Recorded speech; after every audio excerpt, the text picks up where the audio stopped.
You are all me. Good afternoon, everybody. Can you hear me all right? Great. So thank you so much for having us again at the Beethoven Society of Melrose. So if I remember correctly, the last time we were playing here was the February of 2019, right before the pandemic. So it really means a lot to us that the season is reopened again and that we are able to play here again in person.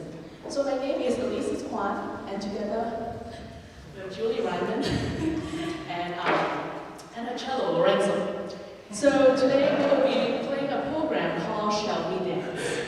So if you have attended our concert and have been following us on YouTube before, you know that Julie and I love playing concert with a theme. So especially Julie and I really love dance music. So there are so many lovely pieces with a dance theme or adapted written for cello and piano. And in this program we are about to share with you, we decided to focus on several forms of dance. There are folk dances, waltz, and Latin American dances, including tango, habanera, and samba. So Julie will be telling you more about the pieces during the concert. So, shall we dance?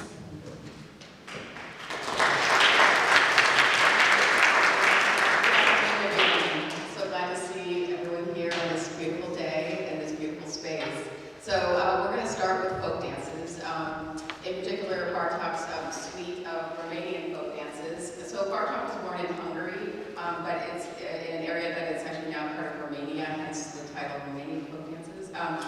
He was, of course, a composer, but also a pianist and also an ethnomusicographer. He actually spent a good decade of his life traversing the countryside, mainly in Pennsylvania, collecting folk tunes that probably would have otherwise met in a complete demise when we wouldn't have them. And he actually spent some of that time recording them on old Edison phonographs with black cylinders. And he ended up recording over 3,500, both either through transcription or just recordings. And so a lot of these tunes imbued many of his pieces. And this particular suite of 7 folk melodies was written between 1915 and 1917.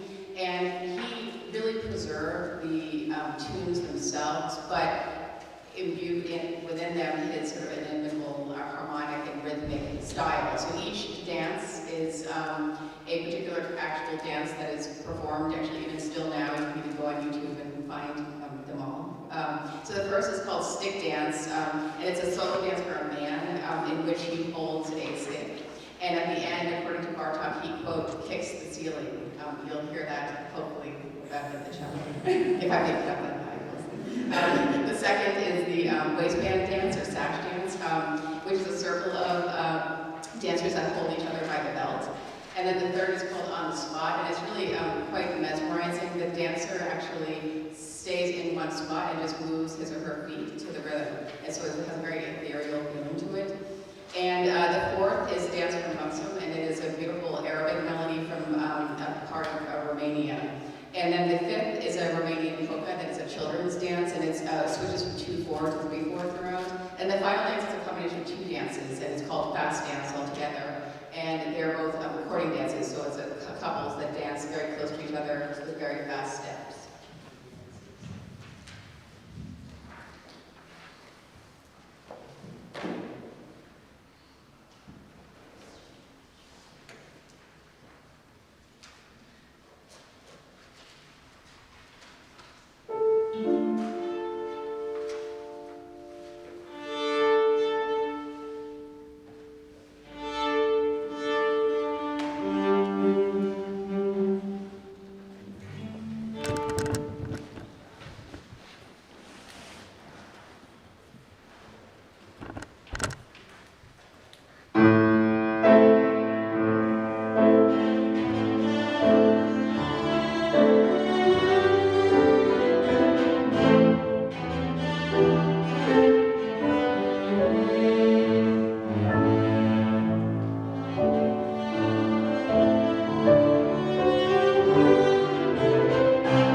which he wrote in 1874. And it's one of 4 symphonic poems that he wrote for full orchestra, and it became one of his most popular works.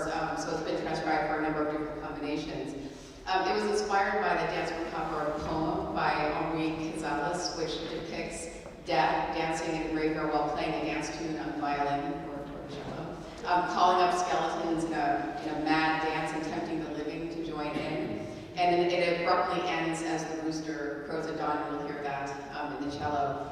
And then the dance begins at midnight, so listen to the beginning for the 12 strokes of the clock in the cello.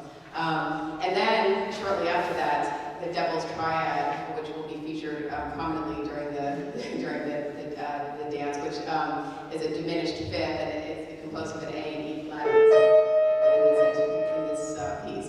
And so then there's just this mad sort of deranged waltz that ensues through the whole piece, and with even actually echoes of the Latin Mass for the Requiem for the Dead, the Dies Irae.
So you probably all know him well for his Romeo and Juliet, and Lieutenant Suite, and Peter and the Wolf, etc. But he also was a good pianist himself, and he wrote a number of pieces for piano. And we'll be playing a waltz from his children's pieces, Opus 65.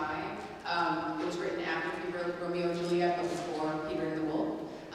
It's written in a traditional 3/4 time that's the traditional waltz meter. And while it's short, it really kind of bears a lot of his style. So a lot of jumping from register to register, and kind of interesting modulations that are rather abrupt. And the transcription of what we're doing was done by Gregor Piatigorsky, who was a wonderful Russian-born American cellist of the 20th century. And a fun fact that I found is that both Piatigorsky and Prokofiev were avid chess players. So then I'm going to group these all together, and we'll actually play them one after together, because I think they play well that way.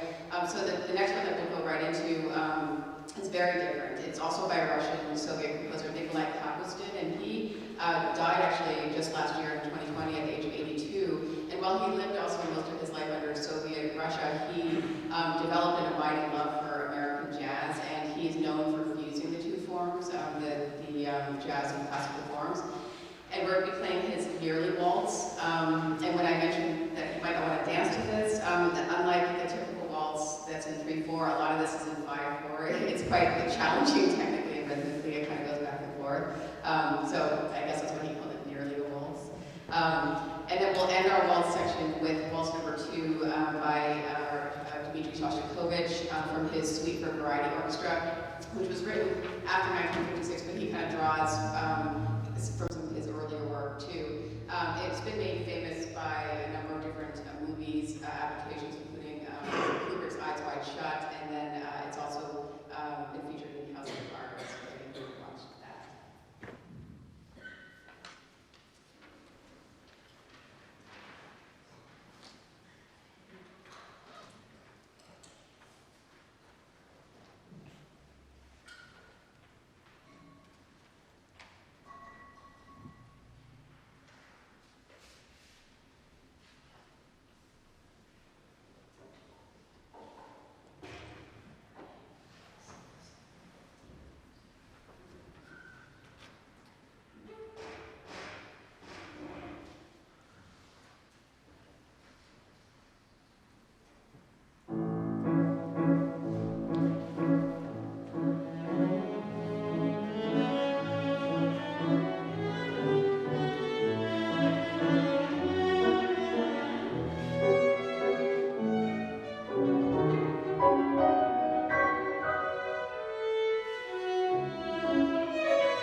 begin, strangely enough, with Ravel. Why, you may ask? Well, he's of course a French composer, but he actually, around the early 1900s, I guess a lot of the Latin American dances were all the rage in France, and so he wrote his pièce performed the habanera, which is that dance, the habanera dance, is a Cuban dance, and that's the inclusion in this section, so a little penny on the rules there. And also I should note that while Ravel was himself French, his mother was of Basque origin and actually used to sing folk songs to him as a child, so he did have some Basque/Spanish heritage. So this dance, the habanera dance, is in two, and it's very slow, very sultry. And this particular piece that Ravel wrote, he actually originally wrote for solo voice and piano, but apparently it was so difficult that he quickly learned the error of his ways, and I guess it transcribed it for a number of different instruments, including, of course, the cello. Although we did, by the way, find one of our favorite singers is the wonderful Jessie Norman, who passed away a couple of years ago, and there's a beautiful recording of her singing the habanera. So, of course, she can do it, but a few others probably can't.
Latin Americanas, and they were composed by Jose Elizondo. Jose was born in Mexico, and he lives in the Boston area, and he received degrees in music and electrical engineering from MIT, and studied music and conducting also at Harvard. And he currently works as both a composer and an engineer in the field of speech recognition and artificial intelligence. And his works have been performed all over the world, including commissioned pieces by Cello and Carlos Prieto, and we are beyond excited and honored to have Jose Elizondo in the audience right now.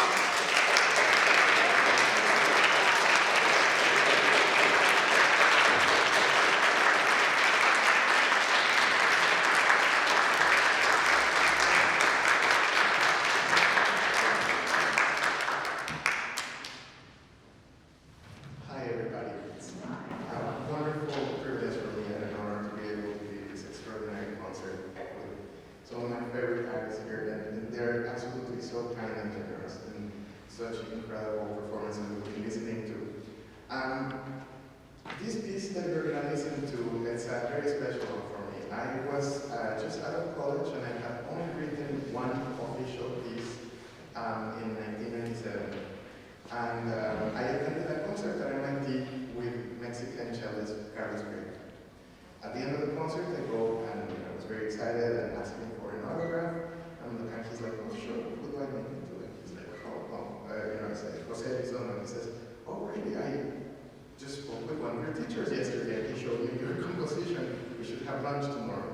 And so we did, and little did I know that lunch was going to change my life. Very much in character with his incredible generosity, he basically, he believed in my music, just having listened to one piece, the only one that I had written at the time, and asked me to write him a cello duet that he hoped one day to perform with Maestro Beethoven. So you can imagine, for somebody who had written one piece in his life, who had never written anything for cello, this was quite extraordinary, exciting, daunting, terrifying, and all at the same time. And I was just very fortunate to have such an opportunity. So I decided to write something that reflected my roots. At the time, I was enamored with the music of Astor Piazzolla, which is so appropriate that we're going to hear some Piazzolla afterwards. And this particular piece that they're going to perform after my danza, the Gran Tango, actually had just been released in an album with Carlos Prieto. So it's one of the pieces that inspired me to write this Danza Latinoamericanas. I was also very interested when you were mentioning the Basque connection with Ravel, because actually, even though I'm Mexican, most of my family is from Basque. So there is another connection for the last section of the program.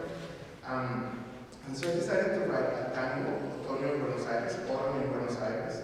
And as you will see, it's pretty much I was only in my early 20s and very inexperienced, but it's my little attempt to do an homage to Piazzolla. So I embrace that style. And for the second piece, it's Bossa Nova. It's called Pan de Sucre, which is sugar loaf, the name of the mountain in Rio.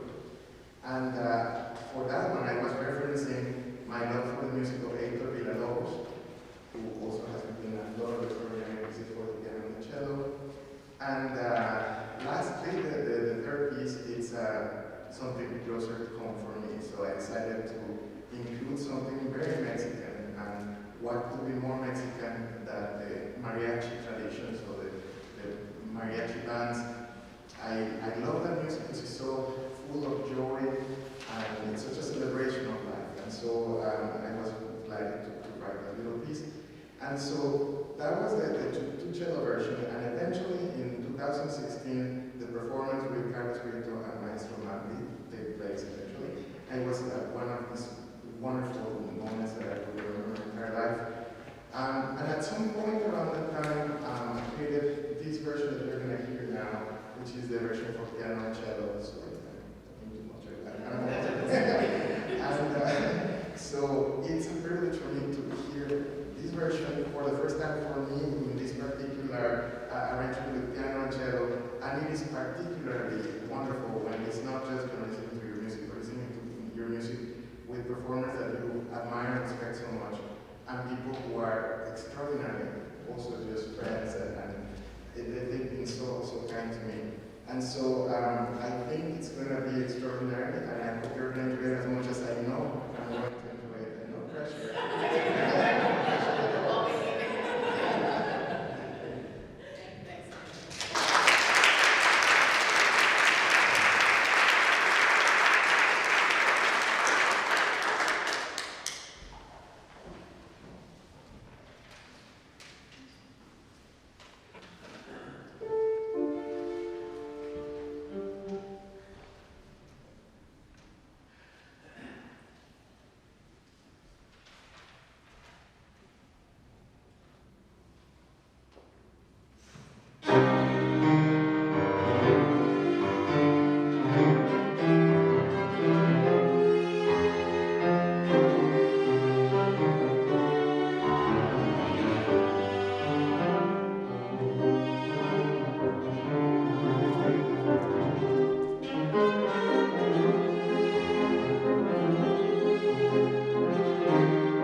Prussian cellist of the last century, who premiered it in 1990 in New Orleans. It uses the primary rhythm of tango and is in 3 sections. The first is kind of has these alternating sort of rhythmic passages with some more lyric areas, and then the second one is more lyric and melodic with kind of some very sultry sort of sections, and then the final is this very rhythmic, jazzy finale with, you'll hear a lot of glissandi and quirky rhythms in both of our parts.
artist and the composer and our refreshments. Please note that our next meeting is December 12th, a little early. But please do stay and meet our artists. Thank you so much for coming.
Many hotels, coffee shops, airports, and other places offer free Wi-Fi hotspots.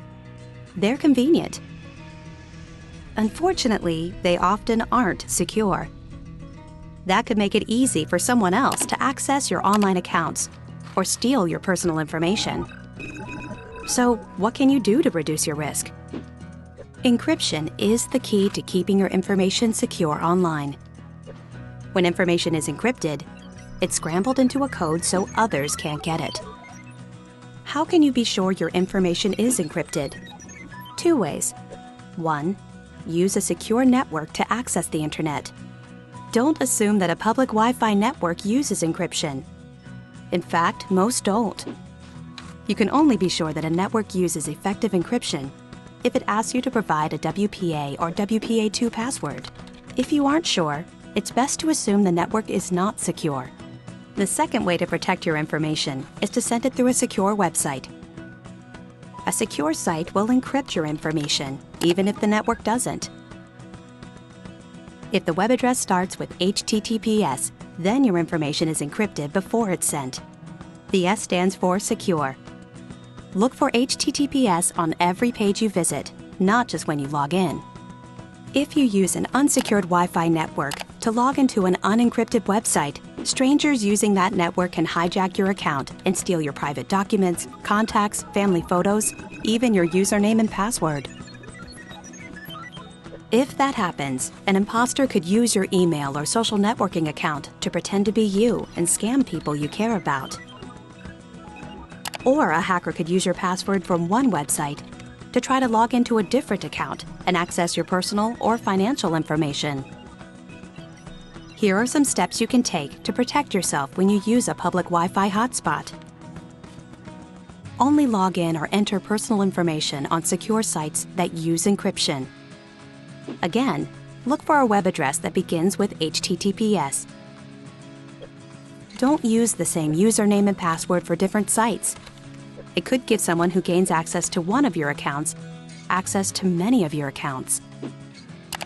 Never email financial information, including credit card, social security, and checking account numbers, even if the network and website are secure. Don't stay permanently signed in to accounts. When you've finished using a site, log out. The bottom line, secure Wi-Fi hotspots require a password. Secure websites start with HTTPS. Remember, it's easy to find trusted information about computer security. Just visit onguardonline.gov, the federal government site to help you be safe, secure, and responsible online.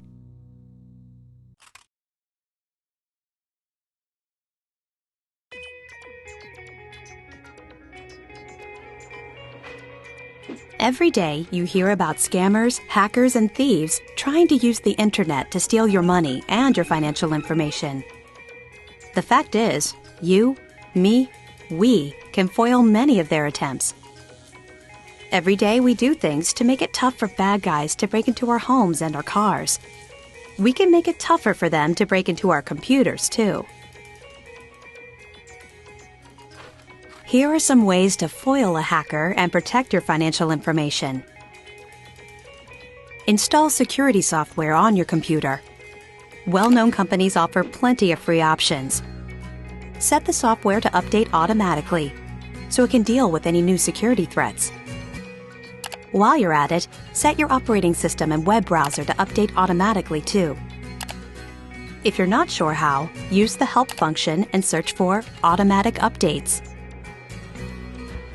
If you get a phone call, an email, a text, or a pop-up that says your computer has a virus or malware, don't buy the story or the security software they're selling. It could be a trick to get you to buy software that's worthless or even harmful. Treat your financial information like cash. It's a hot commodity. If someone asks for your financial information, say your social security, credit card, or bank account number, ask why they need it and how they're going to protect it. If you think you found a good deal online, but you aren't familiar with the company, dig a little deeper. A quick internet search with the name of the company and the word review or complaint can reveal a lot. Always look for a physical address and phone number too. That way you know who to contact if there's a problem. Don't provide your personal or financial information unless the website you're on is secure. If the URL doesn't start with HTTPS, don't enter your financial information. That S stands for secure. It means the information you're sending is encrypted and protected. Make your passwords count. They should be at least 10 characters and a mix of numbers, letters, and special characters. Don't use your name, birth date, or common words. Don't use the same password for several accounts, as tempting as that may be. If it's stolen, hackers can use it to access your other accounts. Keep your passwords in a secure place, and don't share them with anyone. Back up your computer files. For example, copy important files to an external hard drive on a regular basis. That way, if there's a problem with your computer, you won't lose everything. Life is online. Whether you live it using a smartphone, a tablet, a laptop, or a desktop, it's a good time to make computer security a habit. Find out more at onguardonline.gov, the federal government site to help you be safe, secure, and responsible online.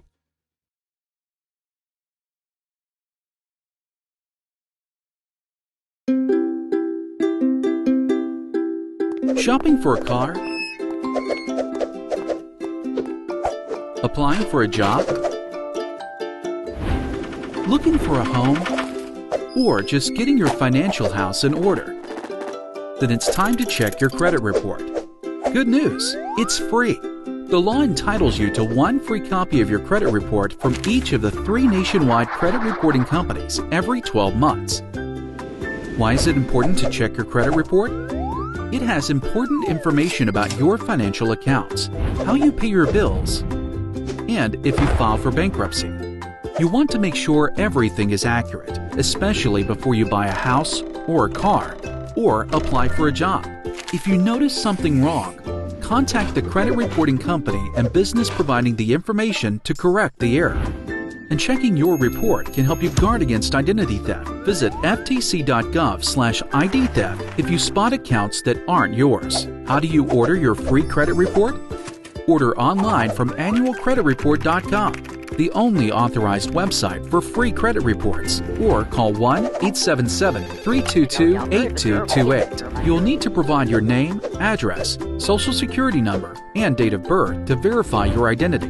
Keep in mind, you're entitled to one free copy of your credit report every 12 months from each of the 3 nationwide credit reporting companies. So the next time someone asks, "How's your credit?" you'll have the answer. To order your free credit report, visit annualcreditreport.com or call 1-877-322-8228.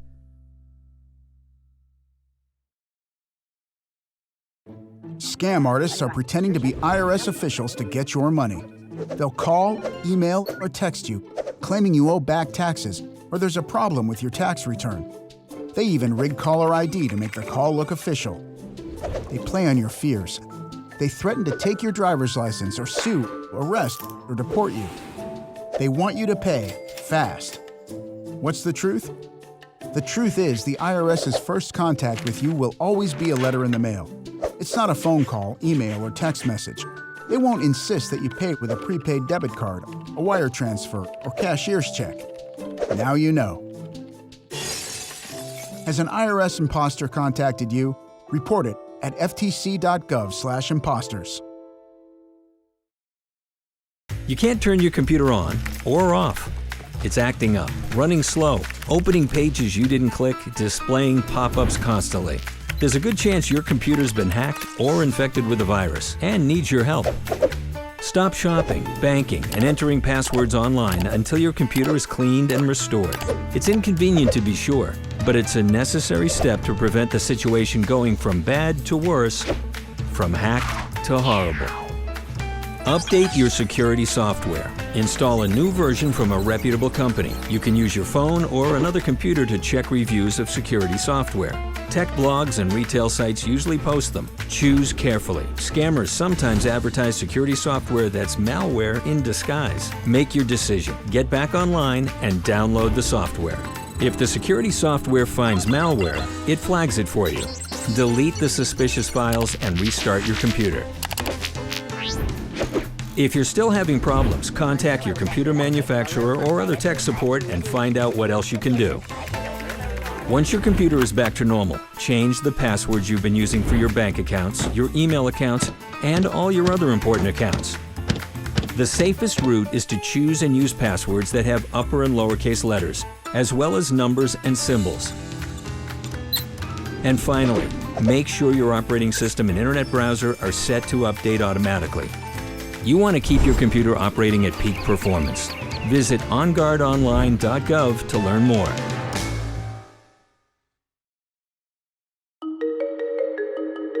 Identity theft happens. It's an unfortunate fact of modern life. But there are certain steps you can take to help keep your personal information from falling into the wrong hands. Every day you do things to protect what's most important to you.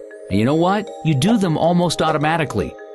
Routine things like looking both ways before you cross, brushing your teeth, and buckling your seatbelt. Another routine to get into is keeping tabs on your identity and personal information. Here are 5 easy ways you can do it. Read your credit card and bank statements carefully and often. Know your payment due dates. If a bill doesn't show up when you expect it, look into it. Read the statements from your health insurance plan. Make sure the claims paid match the care you got. Shred any documents with personal and financial information. Review each of your 3 credit reports at least once a year. It's easy and it's free. And before you know it, protecting your personal information can be as routine as locking your doors at night. For more tips and tools on dealing with identity theft, visit ftc.gov/ID theft. That's ftc.gov/ID theft.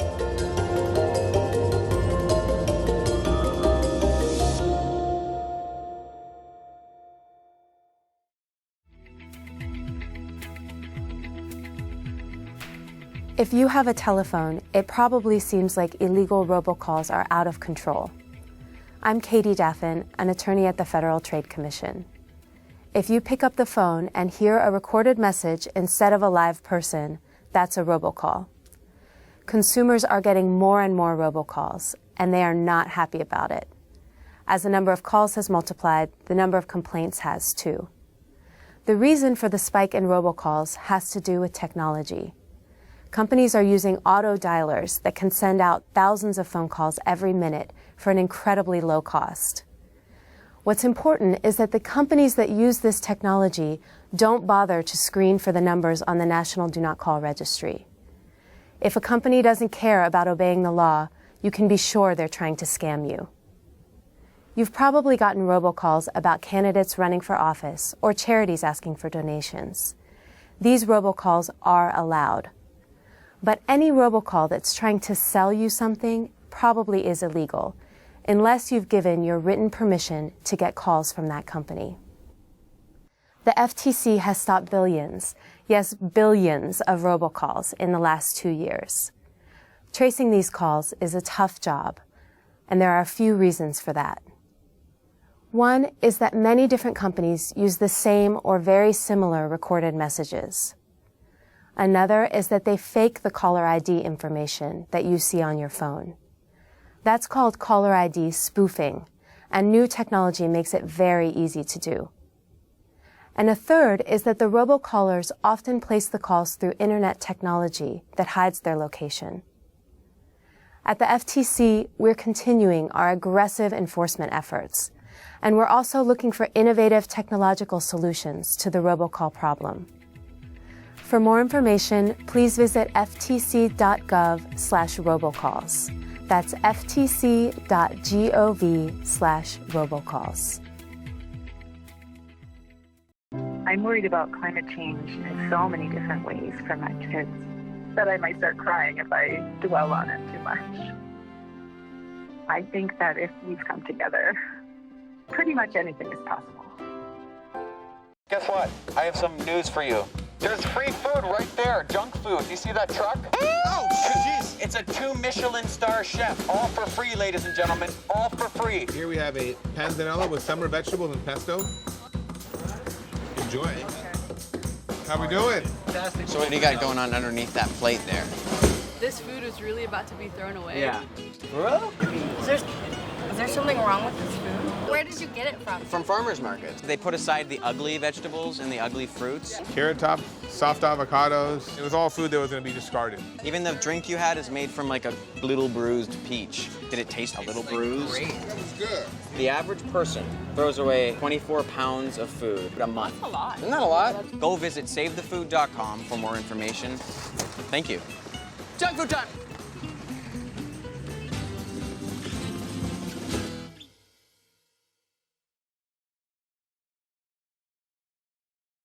What do an aerospace engineer, cancer immunologist, and bat scientist all have in common? We all have cool jobs in STEM fields. Whether it's building robots or learning to code, girls everywhere are finding their passion for science, technology, engineering, and math through positive role models and mentors. So dare to dive in, get connected, and explore. You never know what your future may hold. Learn more about these and even more cool jobs at SheCanSTEM.com.